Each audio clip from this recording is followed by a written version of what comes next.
شکر ہم خدا کی ذات کا، خدا کی ذات کا نیا پھر دن ہوا۔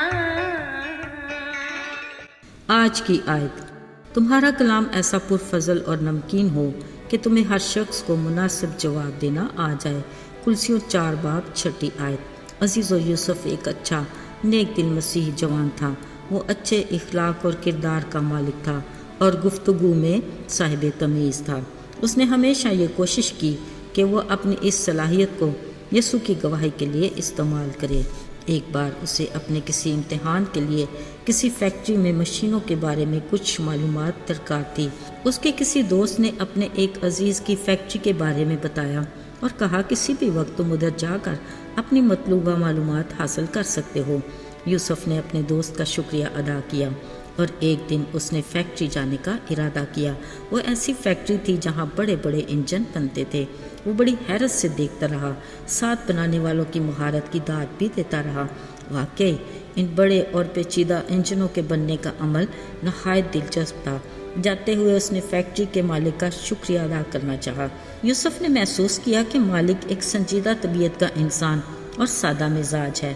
اس نے یوسف کو چائے کی آفر کی جو اس نے خندہ پیشانی سے قبول کر لی۔ عزیزو، چائے کے دوران گفتگو میں فیکٹری کے مالک کو پتہ چلا کہ یوسف کا تعلق ایک مسیح گھرانے سے ہے۔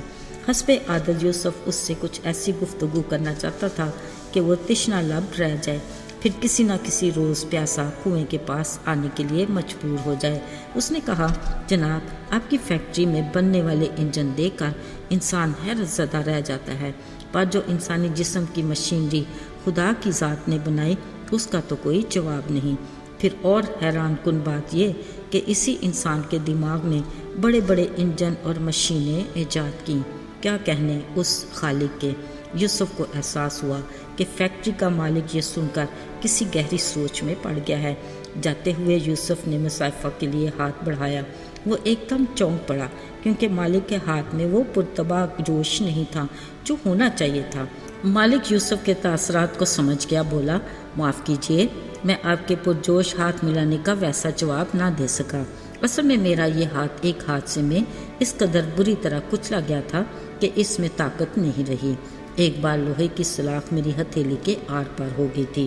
ڈاکٹرز نے آپریشن تو کیا مگر رگیں ایسی کھنچ گئیں کہ اب میری مٹھی بند نہیں ہو سکتی اور یہ ہاتھ اب کھلا ہی رہتا ہے۔ فیکٹری کے مالک نے بڑی افسردہ دلی سے بتایا۔ عزیزو، یوسف نے اس کا ہاتھ اپنے ہاتھ میں لے کر کہا، میرے جاننے والی ایک اور ہستی بھی ہے جس کے ہاتھ اور پیروں میں بھی لوہے کے کیل گاڑے گئے اور اسے ایک سولی پر لٹکا دیا گیا۔ یہ سن کر فیکٹری کے مالک کا تجسس بڑھا۔ اس نے یوسف کا ہاتھ پکڑ کر اسے پھر سے اپنے پاس بٹھا لیا اور کہا، مجھے بتائیے وہ کون ہے؟ یوسف نے کہا، یہ ایک پاک اور راست باز ہستی تھی جو میرے جیسے اور بہت سے گناہگار انسانوں کے لیے آسمان سے اپنا جلالی تخت چھوڑ کر آیا۔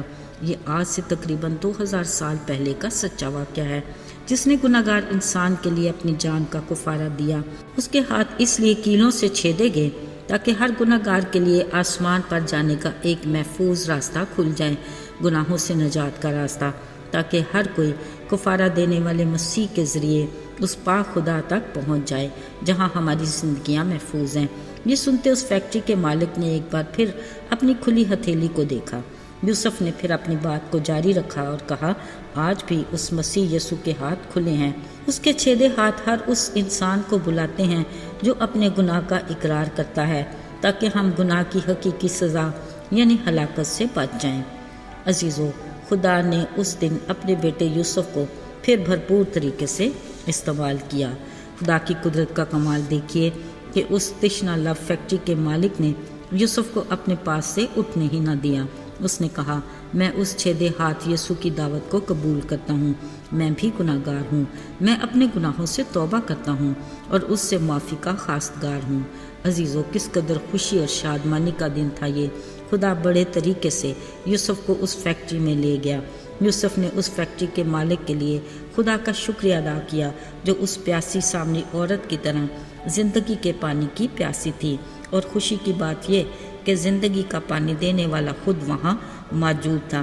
جس نے نہ صرف اس سامری عورت کو سیر اور آسودہ کیا بلکہ اس کی گواہی سے شہر کے اور بھی بہت سے لوگ یسوع پر ایمان لا کر آسمانی بادشاہی کے فرزند بنے۔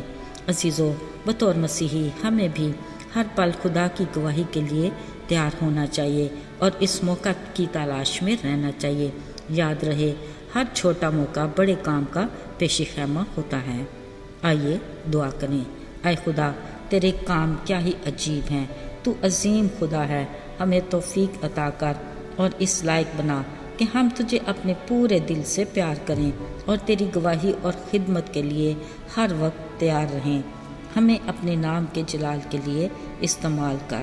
یسوع کے بابرکت اور مبارک نام میں مانگتے ہیں، آمین۔